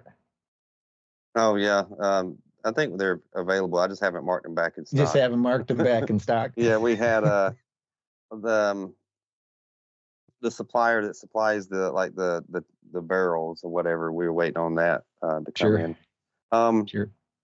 So anyway, yeah, everything should be in stock here soon if it's not. Cool. Woodpeckers, have you, when I was down in Georgia, and met up with a guy down there and ended up hunting with him for, was it one day? And that morning we got a couple gobblers to come in, and he eventually missed one. But where we first heard him, we were kind of walking out of a spot and a woodpecker sounded off, and I was kind of talking to him, so I didn't hear it, but he heard the turkey gobble. He's like, "Did you hear that gobble?" And I was like, "No, I was busy kind of whispering at you when I didn't hear it." So we stood there for like 2 minutes later, and the woodpecker went off again, and bang, they fired up just over the ridge from us, and we scattered and clamoring for trees or whatever, and we ended up calling them up. But then after that all happened, I asked him about the woodpeckers, and he said, "Man, down here," he said, "woodpeckers are loyal," is what his exact words were. And it sounds like they use them quite a bit, or he uses it quite a bit, or at least relies on woodpeckers actually in the woods, and that's to locate his birds. Yeah, that's the pileated woodpecker, and they sell a call for that. I don't use one. Although I have seen them get birds to gobble. I was down in Mississippi one year. It was the last day of my hunt. I was actually walking back to the truck. It was after shooting. It was official sunset. The gobbler was already in the tree. And I looked up at this big dead tree, and there's a big hole, a big dead pine tree. And there was a big hole inside of it. And I was like, "Oh, that's a pileated woodpecker hole, a nest." I knew it wasn't just a hole they tapped to find bugs. And by that time, a pileated woodpecker comes swooping in and landed right there at that hole. and I got my camera. I think I had my camera. I got my camera on and start recording him. And by that time, he said, "Beep, beep, beep, beep, beep, beep, beep, beep, beep, beep." And then the bird sounded off like 60 yards away. And I'm like, "Holy cow, there's one roosted right here next to my truck." I should have hunted right next to the truck. Well, but I guess I guess if you consider it, I used to use I think it was the Primos triple threat, and it was, designed as a coyote call. It doesn't really sound like a coyote, per se, but it gets that really super high pitched shriek on it. I mean, it's yeah, you can pretty much use spine tingling as high as it gets, and I've used it, pretty good for finding gobblers. But what you can also do on it is you could do the woodpecker, the beep, beep, beep, beep, beep, beep, beep, beep, beep, beep, beep, and then you can use it for a peacock. Oh yeah, I know what the call you're talking. It's a little metal. The reed, if you look inside the reed, it's a little metal tube with a little teeny reed. They use They use it for rabbit squealers. They use it for. I bet they use it for a wood duck call too. I bet. Yeah, that too. We actually, I've used one for a barred owl scream in competition. If you just adjust it and play around a little bit, you can pretty much, and that's probably a good, if you can find one, probably a good thing to, if you can't do a coyote howl, just as a substitute. Well, I lost that one, and I have no idea where, but then I ended up buying another one here when I was in Mississippi, and it's on the same version, but it's what is it? It's the Coyote Rage, I think is what it's called. And I forget who makes it. I haven't heard of that. Flex Tone. It's a Coyote Rage. I have that one, yeah. It's a little more mellow. It doesn't have the real super high pitched shriek. It sounds a little more like a coyote, but you can get it to do, the woodpecker and the peacock along with it. Yeah, I haven't had a whole lot of. I'm about to say I haven't had a whole lot of success with a pileated woodpecker, but I probably haven't given it a fair shake. I haven't used it a whole bunch. If I use something a few times and I don't get a gobble with it, I quit using it. Because my owl hooter, I can get one to gobble every other try. Right. From what I've experienced and whatnot with the woodpecker is, just from listening to them and from using the call, you got to be in pretty close proximity to where the gobbler is for them to sound off to it. They're generally within 100 yards of where the gobbler is when the woodpecker goes off. I've had them gobble more to the pecking on the tree, and I don't mean just pecking for bugs. If you've heard them, most people don't realize this, that loud that is an actual vocalization, and it's not their mouth, but they're tapping on the tree to communicate with other woodpeckers. They found a hollow dead tree, and it makes that hollow thumping sound. They're not actually drilling a hole in the tree. They're actually communicating with other woodpeckers. And I've had gobblers gobble to that more than I have their beep, beep, beep, beep, beep. Right. There's a hunt in Iowa with my buddy Joel Perry from a couple springs ago. The gobbler was right behind a big tree, and he would gobble, and you just see his head come out. And we're sitting there, and I'm like, we're watching him, filming him, and all of a sudden you hear a woodpecker go pop, pop, pop, pop, pop, pop, pop, pop, pop, and he goes to that.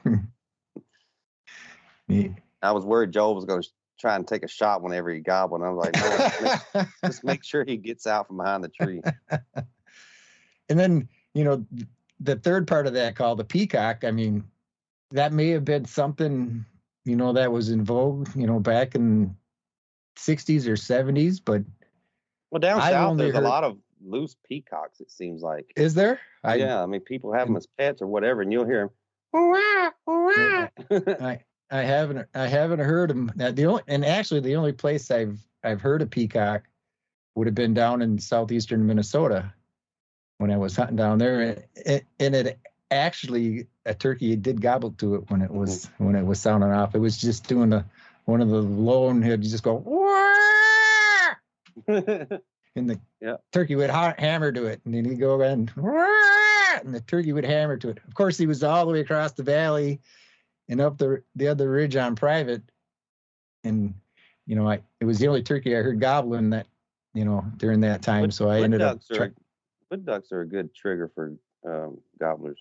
Right. Yep.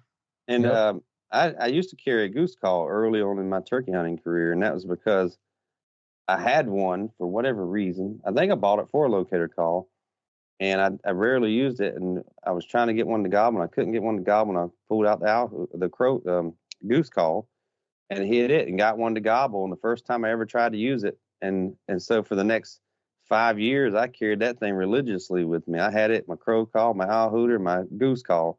And I don't think I ever got another turkey to gobble to that goose call.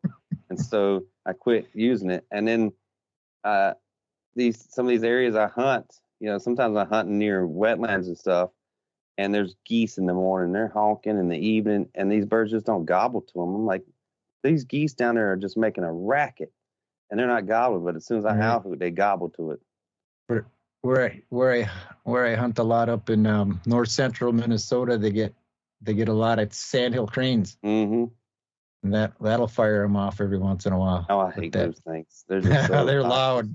Have you noticed sometimes that so let's say you're trying to locate a bird or something, and when that bird gobbles, it's a little hard to hear because it makes the sandhill cranes start popping off? Have you noticed that?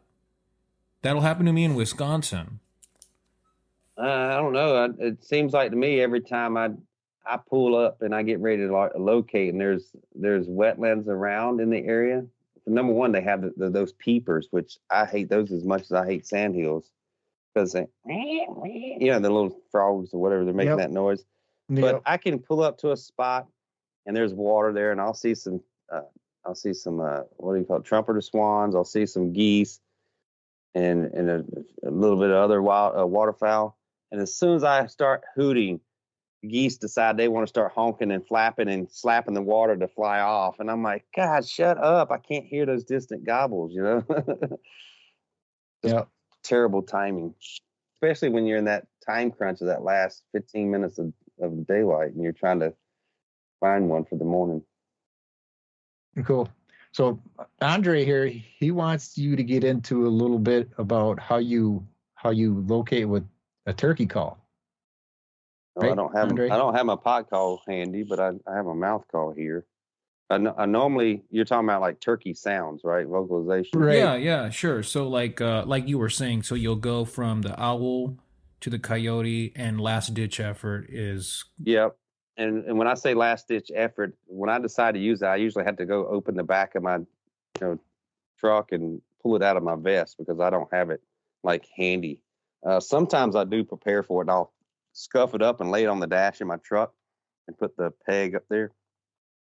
But basically, I'm just gonna cut on it, and I'll probably finish it with a little yelp. And the cutting on a pot call, I use a glass surface pot call. It's real ear piercing, and these pops are like two 2x4 slapping together, pop, pop, pop, pop, pop, pop. And I'm putting a definite pause in between it where you can hear a gobble if one gobbles while you're cutting. You don't want to be pop, pop, pop, pop, pop, pop, pop, pop, and then you can't hear the bird gobble because, like I said, it's so ear piercing. Your ear is recovering from that loud pop. I don't know if y'all's ear does it, but mine kind of like rings in between, and so I have to have that little pause to hear that gobble. And then I usually just, like I said, finish it off with a yelp. So I'm gonna use a mouth call because I don't have my pot call handy, but this would be kind of the sequence if I didn't get one to gobble to the owl and the coyote.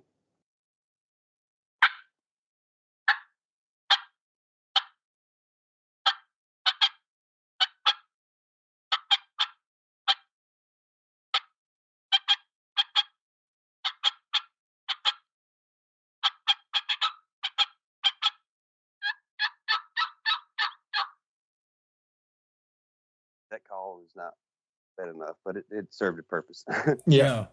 Have you ever had it where that actually will shut the bird up?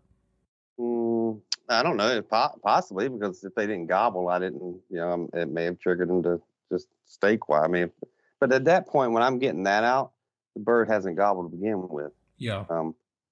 Or they gobbled and they won't give me another gobble. Yeah, that's what I'm getting at. Yep. Case in point, a few years ago, I got one to gobble. I wasn't sure where he was at. He was it was along gravel road, and he was way down. I actually thought he was on the other side of the road in the distant ridges, the way the gobble echoed across the valley.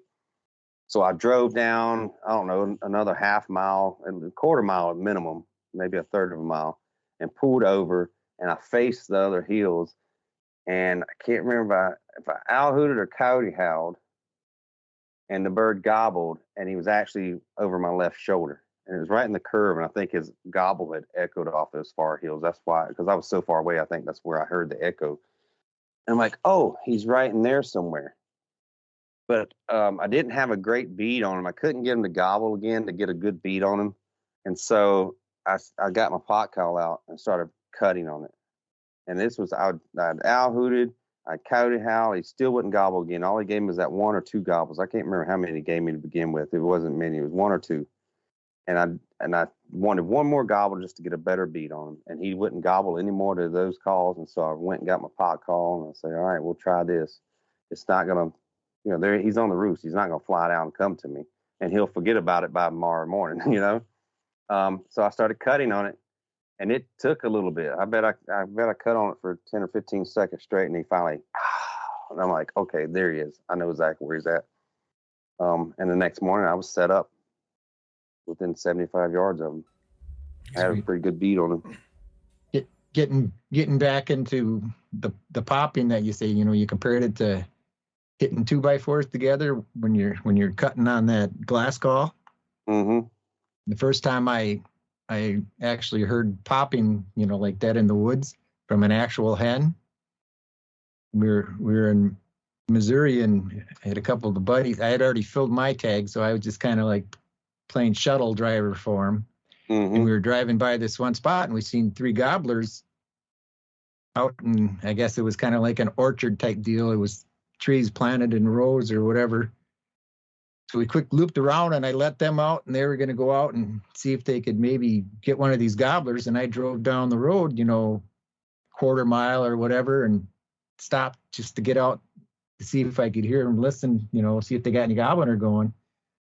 And then right in the woods next to me, I hear, what I thought at the time, what it sounded like it sounded like somebody had a pot call, and they were taking their striker, and it sounded like they were just banging on it like a drum. Yeah.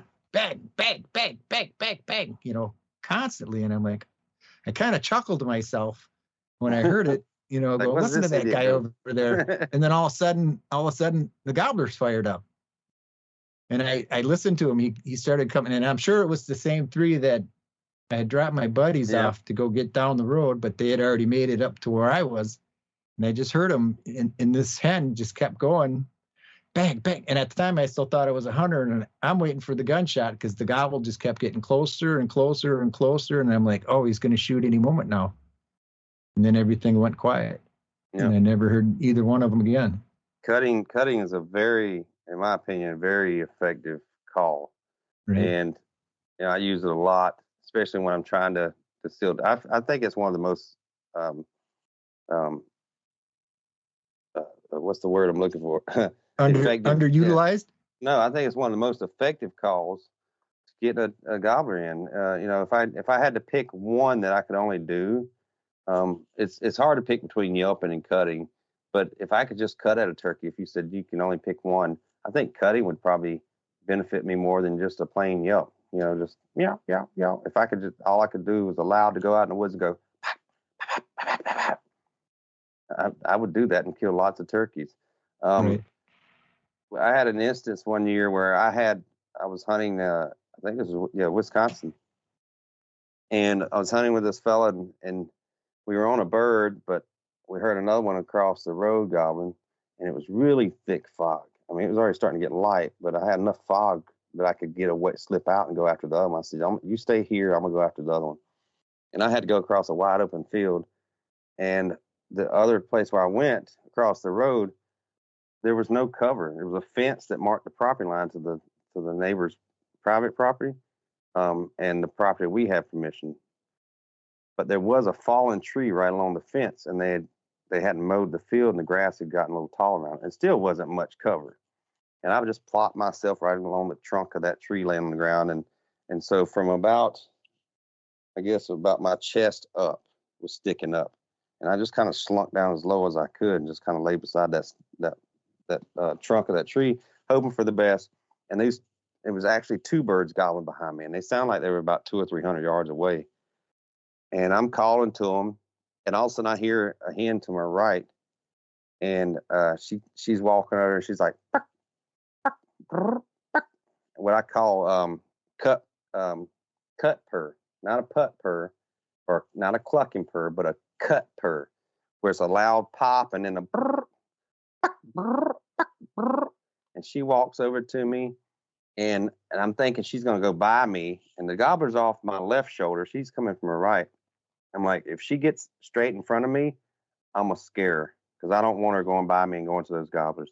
And she got right in front of me, and I just lunged forward like that and threw my hands up in the air, and she flew straight up in the air about 30 or 40 feet and came right back down and landed about 30 yards from me. And she just paused for a second, and then she started and walked right back to me. I mean, like, I just tried, this is a wild turkey. I just, tried to shoot off. And I don't know if she had a nest nearby or she just bound and determined to figure out what I was. And in fact, that she heard me yelping, and she walked right up to my foot again. And I lunged at her again and scared her again, and she landed and she started, and I was like, heck, I'm gonna do it too. So I started to her, and she was doing it back to me, and those two gobblers over my left shoulder just started going nuts because the two of us were just cutting back and forth. And she eventually just kind of worked under the fence behind me and then stopped altogether. And then that's when I noticed that those two birds had quit gobbling. And so I just sat there quietly. And it wasn't but a few minutes later I hear, and I'm like, uh-oh, they're here. And I see out of my peripheral, I see a dark blob coming, and there's two of them.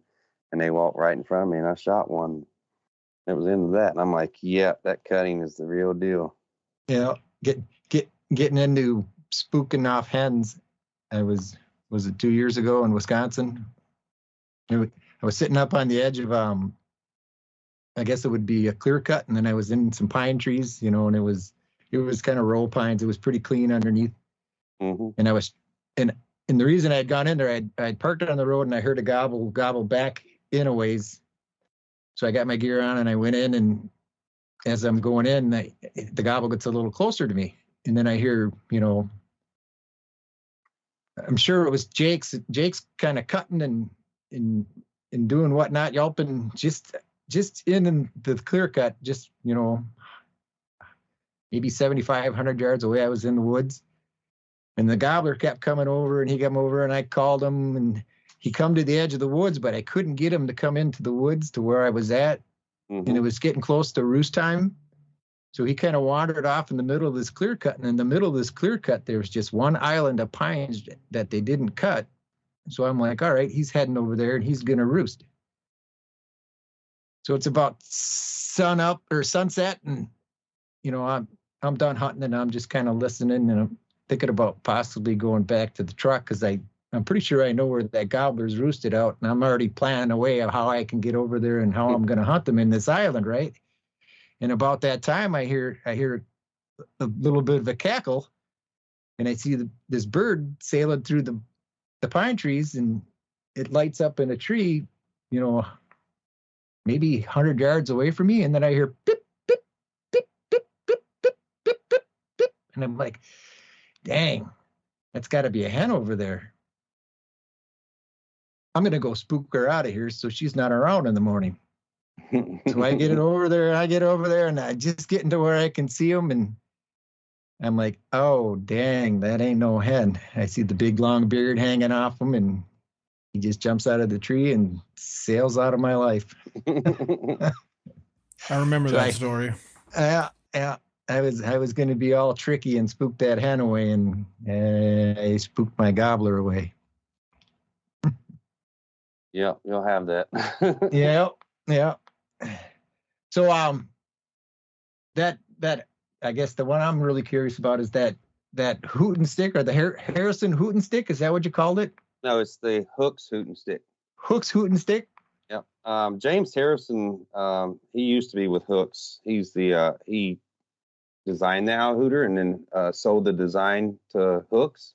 All right. And so now it's called the Hooks hoot and stick. The Hooks hoot and stick, and that's available on your website, I believe, along with a few others. I think there's is it an Osage, a walnut, and a burnt Osage. So what they do is they just take a torch or something and flame it, and kind of pops the grain out. So it's Osage wood. And then there's a walnut version, walnut wood, and then there's the synthetic version. The synthetic? Do you find there's, say like the Osage is a little higher pitched than the walnut, or are they all relatively similar? Yeah, there's differences. I would say the synthetic one is the most consistent as far as from call to call, because it's plastic, injection molded, and so there's the density and everything's similar. Yeah. With the wood ones, you're going to get a slightly different sound than the synthetic, and each call is going to sound different from each other, because depending on what part of the tree or which tree they got the wood from, the density of the wood varies. So I'm the one putting the owl hooters together and assembling them and tuning them, and then Hook sells them. So there's a good chance now they're doing some themselves as well, but I'm helping out. So there's a good chance you'll get one that I tune. But as I tune them, I can put them together, and I can have one call, and they're clean with disinfectant wipes afterwards. So don't worry about it if I'm blowing. But you want one to sound good because we blew them up, and you can adjust them. Once we get them to sound good, we don't want customers messing with the reeds and then blaming us and saying the call sounds like crap. It's glued up, and it should sound good when it comes out of the box. But like I got 40 of them sitting here, and I'll blow each one, and to my ear, each sound a little different. Just to the average person, they may sound identical, but I've been paying attention to owls. I'm a competition caller, so I have a bit of an ear for that, what it should sound like or what I think it should sound like. Sure. And I can pick up on those little differences. Me personally, I prefer the wood ones. To me, they have a little more mellower sound. I kind of like the Osage. I don't know. They sound a little, to me, I'm getting nitpicky, but wood ones sound a little more mellower to me, more like a real owl. The plastic ones probably give you a little more volume. And we have, there's hunters out there, they ask specifically, do you have one that's louder than the other? Yeah, the synthetic ones. If you want to go for volume, and still realism, but not to my ear, not quite as realistic as the wood one, then synthetic's the way to go. And it's a little bit lower price point. The wood ones are a few bucks more, but I think I like the wood ones. They look better. They sound better. And it's something. It'd be a great stocking stuffer. Yeah. Well, I don't know when this podcast is going out. It's probably after Christmas, so yeah, it'll be a little good bit. stocking stuffer for next year. Right. Keeping with the calls. I mean, in your website. I mean say that again for the listeners. That'd be Shane Simpson hunting.com. Yep. All right, cool. That's it. And it you got a lot more calls. You got, it looks like you're selling your personally made mouth calls, and then you're selling hooks also. Yeah, so I make mouth calls here. I also assemble and tune some of the owl hooters. That's the extent of what I do. All the other stuff is manufactured down in Arkansas at the Hooks headquarters. If you order something from my website, if you order just stuff that I make, if it has a SSH in front of it, you'll get that from me. If you order something that has hooks in front of it, you'll get that from Hooks. If you order in one order, a little combination of both, you're going to get 2 packages, one from me and one from Hooks. So just know that because I do have people. I think I put messages all over my web store explain that, because I do have people say, "Hey, I got my mouth calls from you, but I didn't get my owl hooter." I'm like, "Yeah, that's coming from Hooks. You'll get it a day or 2 later." Right. And I noticed that when I was scrolling through your website. I mean, you sell a lot of gear on there too. I mean, you got clothing. I'm not selling those. Are just those are links. That's what I was going to get into. They're you can find them on your website, but they're links to places where you can purchase them. Yeah, and the reason I put that in there because every time I post a video, someone asks, "Hey, what's that? This you're using, or what's that?" Instead of commenting all the time, I just give them a link to my gear list and said it's all listed right here. What camera are you using to film your hunts? Yeah. Right. So then you also got the I guess the mouth call mechanics kit on there. Mm-hmm. And then that'd be something that you've designed and you manufacture then? Yes, I make those calls there. I used to have Scott Hook make those for me. He passed away last year, but I made when I first got into competition calling, Scott Hook was the one helping me figure out how to make good. I was a so-so caller, but I wanted to take it to the next level and get that realism, and he helped me figure that out. And he helped me figure out how to properly blow the call and figure out each cut. You have a channel in your air, and you can watch the video and it explains all this. And so, like for me, I can run a reverse combo cut where the opening's cut to the left side, or a bat wing cut because there's at least one opening cut to the left side. But I can't run a ghost cut. I can't run a combo cut where it's off to the right because my tongue forms a little channel of air, and it just so happens to be slightly more to the left than center. And so if you're out there buying a mouth call and you ever wonder why one call sounds better than the others always, look at the cut on that top reed. There's probably a correlation. And so when that happened, I figured that out. Well, Scott helped me figure that out. I said, people need to know about this. All my life, I've been going to the store and buying 5 different calls every year. And I throw away 3 or 4 of them because they all sound like junk, except for this one. I kept returning this one. And it was always like a bat wing or a reverse combo. I said, I'm making a video to share this with the world. I shouldn't be the only one that knows this, you know. And that video actually did really, the version that's on my YouTube channel now was a re-upload. It used to be on the Mossberg hunting channel or Mossberg shotgun channel, YouTube channel, and it had hundreds of thousands of views on it. And then I removed it from there and put it on my own channel. But so I made the video, and while I was making the video, I said, well, I can tell people that they need to start off with an uncut call and then get several other cuts. But why don't I just give them, you know, not to make money, but you know, give them a spot to get that kit all together. Right. And then I also tell people, said, if you don't want to buy the kit and you have, like, say, maybe Hooks is your call manufacturer or Primos or Woodhaven or whoever, just call them up and say, hey, I'd like to order a bat wing. I'd like to order a combo cut, an uncut, or look on their website and get something. You don't have to get it from me. But I wanted to put it together in a kit for people to have that, you know, capability to order all the calls for the kit. But I think that video it could be very helpful if you're trying to learn how to run a mouth call properly and get authentic turkey sounds. Right. I mean, I was kind of in the same boat you were when I first started using diaphragm calls. You know, you'd buy a handful of them, and it was always the one, and it was always the 2.5 cutting. You know, with just a little notch out of right, with just a little notch out of the one side there. Yeah, and it was the only one that really sounded good to me. And I'd put all the other ones, you know, in you know, 20 years later, 25 years later, when you start hearing about the mouthfall, or the airflow coming through everybody's mouth is different, then, you know, the light goes on and you're like, yeah, you know, that makes sense. Yeah, as much money as I wasted on mouth calls growing up, it was still my most enjoyable thing to do was go to the sporting goods store right before turkey season and look at all the different mouth calls and say, oh, they got this one out, this new one here. I'm gonna try this one, you know. And every year I'd throw them all away except for the one I was running. Every year. So in that kit, so what you're getting a double reed, just a plain double reed. Yeah, so you get a 2-reed uncut. There's no cuts into it. It doesn't give you a rasp. That one's going to give you airflow no matter what your airflow is. That one's going to work for you. What you're trying to do is figure out how to properly blow the call, and you don't want to incorporate any rasp because that can distract. What you need is to figure out how to blow a clear front end note.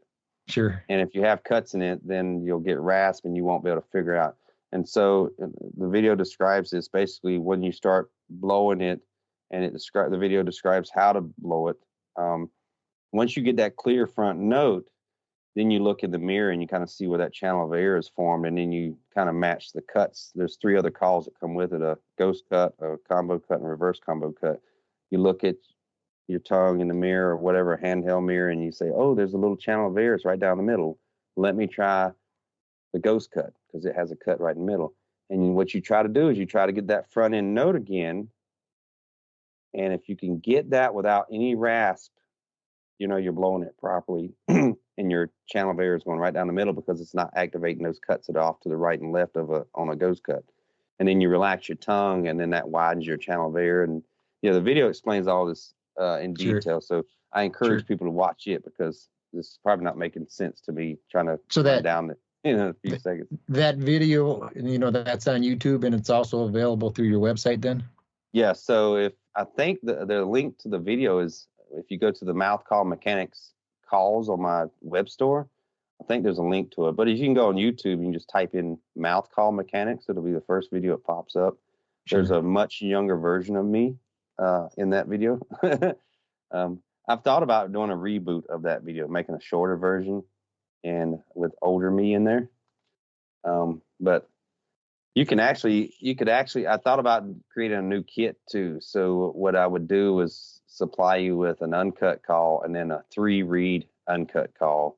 And then once you figure out your air channel, then you just cut the one to give you the cut you think fits you. Then you only got about 2 calls.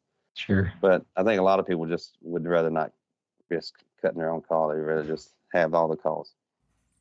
But I feel like you kind of need the right scissors to cut a call. Like if you're using like something that like you take from like your mom, wife, girlfriend, whatever, something that she's using for like sewing stuff or something like that. Like that's going to be too big. Yeah, you need precision scissors, and those are going to cost you $10 or $15 right there. So you might as well just buy the kit with the pre-cut calls. Right. You know, good point. Right. I have these scissors. I had them for years, and they're still sharp. But I think that covers what I got in my brain, Andre. Unless you got stuff you want to get after.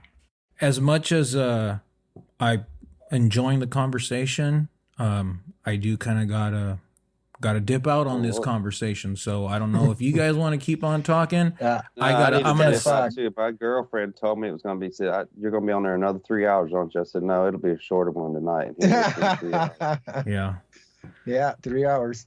So yeah, this one's longer than the other one. So yeah, we'll just do it. We'll do a part 3 at some point.